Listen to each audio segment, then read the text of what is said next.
Hi guys, we're studying Joshua in Bible study, and yesterday we finished chapter 5, and there were two revelations that God brought to me that I just thought were amazing.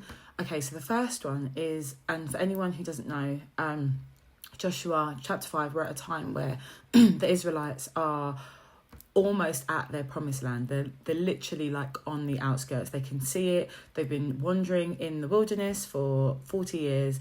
Some of the generations were literally born like in the wilderness. That's all they knew.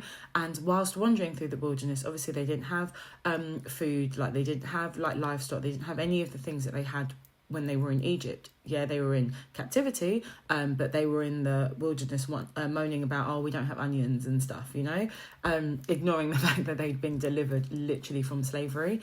And whilst in the wilderness, the Lord provided for them manna, which is like a miraculous bread or food substance from heaven, and fed them for 40 years. Literally, we're talking like 2 million people wandering in the wilderness, and every single day their needs are met by the Lord. They are following him in a cloud of smoke by day and by fire at night, and literally their every need is met.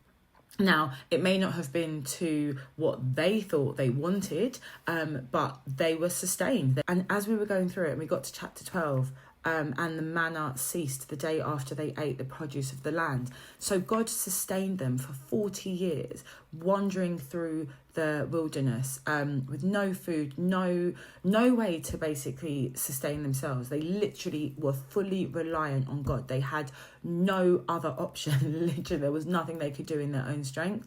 There was nothing around them. There's no co-ops. There's no like Turkish shops that are open 24/7. There's not even any like produce. It's just them and the desert.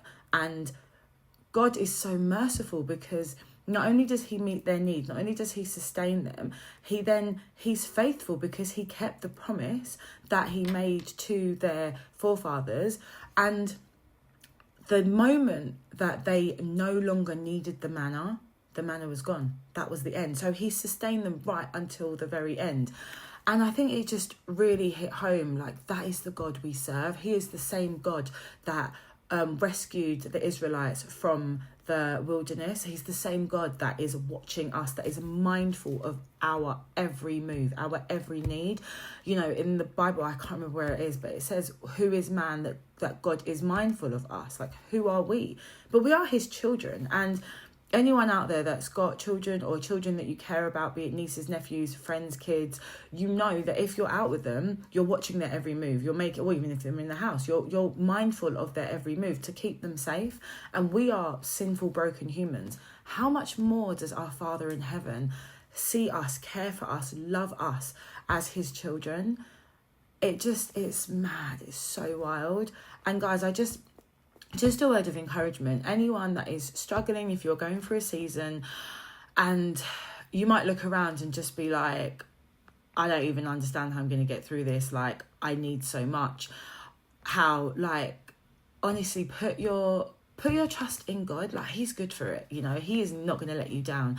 And I challenge you to look at everything that you have in all your circumstances and all of the challenges that God has already brought you through, and you'll see him in the midst of all of it. You will see his hand. That time you didn't think you would be able to pay that bill, and somehow, I don't know, you got a rebate, or HMRC came through and gave you, you know, you'd overpaid some tax, or, you know, you were struggling to feed yourself or your family, and your neighbour invited you around for dinner, or, you know, God's hand is always there. He's always present. He's always there. He's always watching over us, all of us, but especially his children, those that love him and serve him and are intentional about following him and living life in the way that he tells us to live. The Bible is full of promises of, I will be with you always. I will look to you, or I will look after you always. I will never leave you nor forsake you. I mean, if you don't believe me, just check out the Psalms. Like, literally, I don't know, 1/3 of them is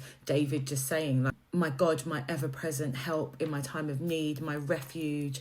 I may take refuge under your wings. Like, literally, God's the one, guys. So if you don't know God, if you don't follow God, if you don't even think that he's real, I urge you, just ask. Just say, look, Lord, if you're real, prove it to me. come. I'm open to it, you know, and you'll see he'll start moving mad in your life too, but like mad good, not mad of the world. Yeah, we're done with all of that. It's all about God's way, guys. But I pray this blessed you. Have a good day. Peace.